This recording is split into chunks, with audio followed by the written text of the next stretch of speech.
You know how much we all love our beauty products, right? But have you ever thought about the mountains of packaging it A creates? serious issue. It is. We're talking enough to circle the Earth multiple times every year. Crazy, right? It is a lot of waste. Yeah, And not exactly eco-friendly. definitely not. But the good news is things are starting to change. And today, September 29th, 2024, we're diving deep into how the beauty industry is stepping up its sustainability game. Get ready for sustainable sparkles. I love that sustainable sparkles. And it's not just about looking good, it's about doing good too. Exactly. We've got some really fascinating research from Gray 5. It's hot off the press, dated September 29th, 2024. They've identified 5 major trends in sustainable beauty packaging, and we're going to break them all down for you today. These trends are driven by some really cool innovations, and it's exciting to see how they're changing the game. Absolutely. And we'll also touch on what's fueling these changes. Hint, it's you, the consumer, and how brands are spreading the word about their eco-friendly efforts. So let's jump right in with trend number 1, PCR packaging. PCR stands for post-consumer recycled. Right, so it's basically packaging made from materials that have been used and recycled by everyday people. Think of those plastic bottles you toss in the recycling bin. They could be reborn as your new favorite moisturizer jar. Exactly. And this isn't some niche trend either. We're talking about a market that's expected to explode from about $45 billion this year to over $72 billion by 2032. Wow, those are some serious numbers. It's clearly not just a fad. It's not. Big players are getting on board too. Aveda, for example, already uses 90% PCR for their plastic bottles. And L'Oreal, they're aiming for 50% by next year. Those are some big commitments. But it's not just about using existing PCR materials. Some brands are taking innovation to a whole new level. Unilever, for instance, has developed a groundbreaking new type of black plastic packaging made almost entirely from PCR materials. That's huge. You see, black plastic has always been notoriously difficult to recycle. This innovation could be a game changer for the whole industry, making recycling more efficient and dramatically reducing plastic waste. It's amazing to see this kind of ingenuity. So from recycled materials, let's move on to our second trend, upcycled packaging. This one is all about getting creative with waste. We're talking about taking things that would normally end up in landfills and giving them a whole new life as packaging. It's like that old saying, one man's trash is another man's treasure, but on a whole new level. Exactly. And it's not just about aesthetics, it's about finding sustainable solutions. Yeah. We're seeing everything from beer byproducts. Wait, beer? Yes, beer.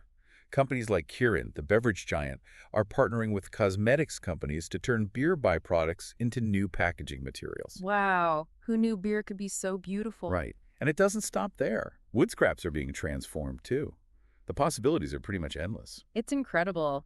And speaking of innovative uses for waste, Elemis, the skincare brand, has a really interesting approach. They're actually taking plant waste from their own production process and turning it into those little biodegradable sachets for their products. Talk about closing the loop. This closed-loop system is a perfect example of how brands can minimize their environmental footprint by utilizing waste as a resource. It's a win-win for both the planet and their bottom line. And for consumers who care about where their products come from and how they're made. Okay, so we've talked about recycling and upcycling, but our next trend takes things in a slightly different direction. Get ready for refillable packaging. This is one of my favorites. Imagine a world where instead of constantly buying new containers, you could simply refill your favorite products. Like those old school milk deliveries, but for serums and lotions. Exactly. And it's not just a cool concept. It has the potential to make a massive difference. Studies have shown that if refillable systems were widely adopted, we could see a dramatic reduction in greenhouse gas emissions from the beauty industry. Dramatic, how much are we talking? A whopping 80 to 85% reduction. Those are some numbers that are hard to ignore. 80 to 85%, that's incredible. I mean, talk about making a real impact. Are any brands actually doing this well? Oh, absolutely. There are some really innovative designs out there. One that comes to mind is this really cool refillable lipstick created by Marama, a design firm, and PPK, a packaging producer. Refillable lipstick, that's pretty neat. How does that even work? So it's a sleek design, and it's got this detachable mechanism that holds these lipstick refills, and they're kind of like almost like crayons. So you can just pop out the old one and pop in a new shade without having to check the whole case. Oh, that's so smart. I love that idea. I can never seem to use up a whole lipstick before it goes bad. Okay, so refillable lipsticks are cool and all, but this next trend is where things get really wild. Dissolvable and naked packaging. We're talking packaging that literally disappears after you use it. Yeah, it does sound kind of futuristic, doesn't it? It does. But it's becoming a reality. There's this really interesting Dutch startup called SOP Bottle A, and they're developing packaging made entirely of, you guessed it, soap. Wait, so you're telling me I could use up my shampoo and the bottle just vanishes? Exactly. Now that's what I'm talking about. Okay, so we have dissolvable packaging, but it's not always about these high-tech solutions. Sometimes the simplest ideas are the most effective. Brands like Lush, which has always been pretty eco-conscious, they're embracing naked packaging, ditching plastic altogether for some of their products, like their mascara. Yeah, it's a bold move, and it shows that they're really in tune with what consumers are looking for. Less waste, more sustainable options. Yeah, they're about rethinking the whole system. Okay, we're on to our final trend, and this one is really pushing boundaries: carbon negative packaging. Okay, so we're not just talking about reducing emissions here. We're talking about packaging that actually removes carbon dioxide from the atmosphere. Seriously, that's amazing. How is that even possible? Well, brands are getting really creative with the materials they're using. Bamboo, for example, grows super fast, and as it grows, it absorbs CO2.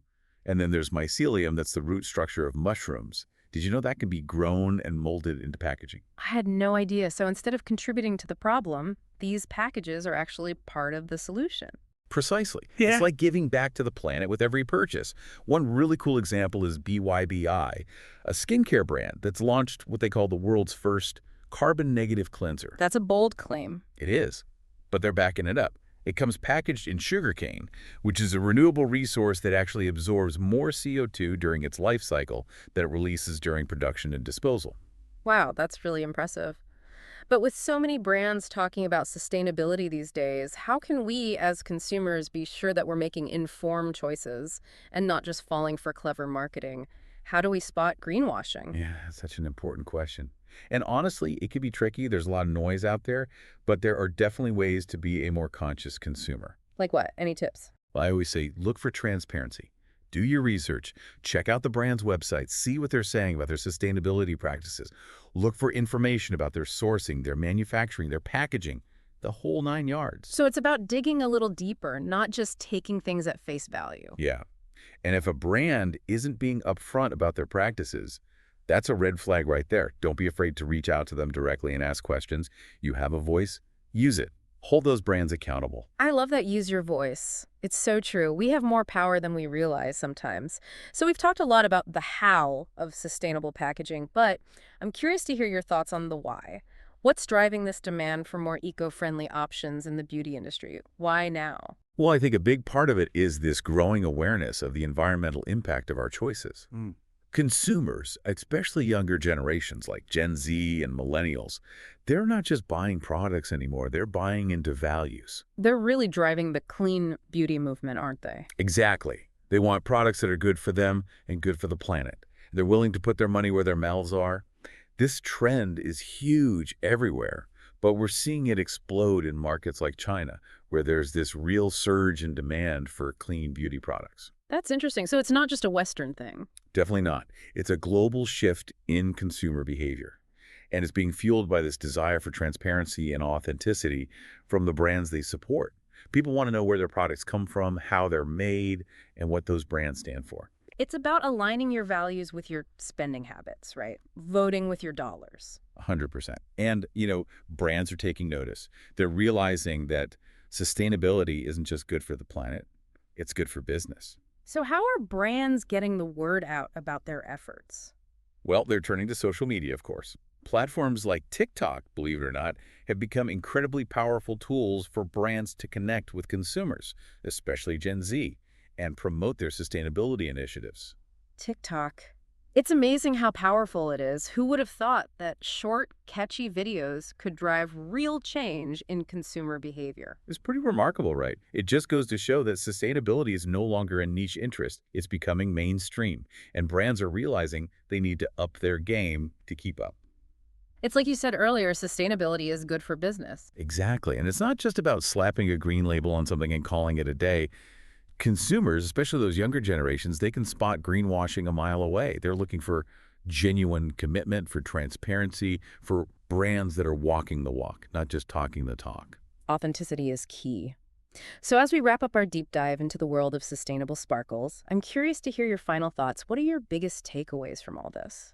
Well, I think it's clear that the beauty industry is on the cusp of a major transformation, and it being driven by this incredible synergy between consumer demand and innovation. We're seeing brands really step up and embrace more sustainable practices, whether it's through their choice of materials, their packaging designs, or their overall business models, and that's incredibly exciting. It's a win-win for the planet and for the beauty industry. Precisely. And for all of us who love our beauty products but also want to make more conscious choices. Absolutely. So to our listeners out there, we hope you've enjoyed this deep dive into the fascinating world of sustainable packaging. Remember, every purchase you make is a vote for the kind of future you want to see. So next time you're browsing for beauty products, take a moment to consider the packaging. Ask yourself, is this brand truly committed to sustainability? Your choices have the power to make a difference. Couldn't have said it better myself. That's a wrap on today's deep dive. Thanks for joining us.